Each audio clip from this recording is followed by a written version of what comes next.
एक बार गौतम बुद्ध के पास मौलुकपुत्र नाम का एक बहुत ही प्रसिद्ध ब्राह्मण आया। उसके साथ उसके 500 शिष्य भी थे। वह बुद्ध से ढेरों सवाल पूछना चाहता था। बुद्ध ने उसकी तरफ ध्यान से देखा और कहा, मौलुकपुत्र, मैं तुम्हारे हर सवाल का जवाब दूंगा, लेकिन मेरी एक शर्त है।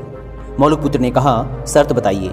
बुद्ध बोले, शर्त यह है कि तुम्हें तुम्हारे प्रश्नों का उत्तर जानने के लिए 1 वर्ष तक चुप रहना होगा। जब तुम्हारे अंदर का शोर बंद हो जाए तब तुम कुछ भी पूछना, मैं तुम्हारे सारे सवालों का जवाब दूंगा।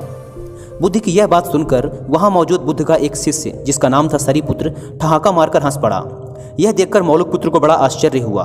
उसने बुद्ध के उस शिष्य से हंसने का कारण पूछा तो सरीपुत्र ने कहा, मैं भी कुछ सालों पहले ऐसे ही तुम्हारी तरह मन में बहुत सारे प्रश्न लेकर आया था। मेरे साथ तो 5000 शिष्य थे और मैं तुमसे भी बड़ा ब्राह्मण था।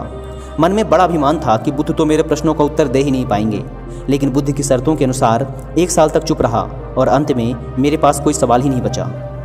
इस पर बुद्ध ने मौलुकपुत्र से कहा, मैं अपने वचन का पक्का हूँ, साल भर बाद जवाब जरूर दूंगा। 1 साल बीता और मौलुकपुत्र ध्यान में उतर गया।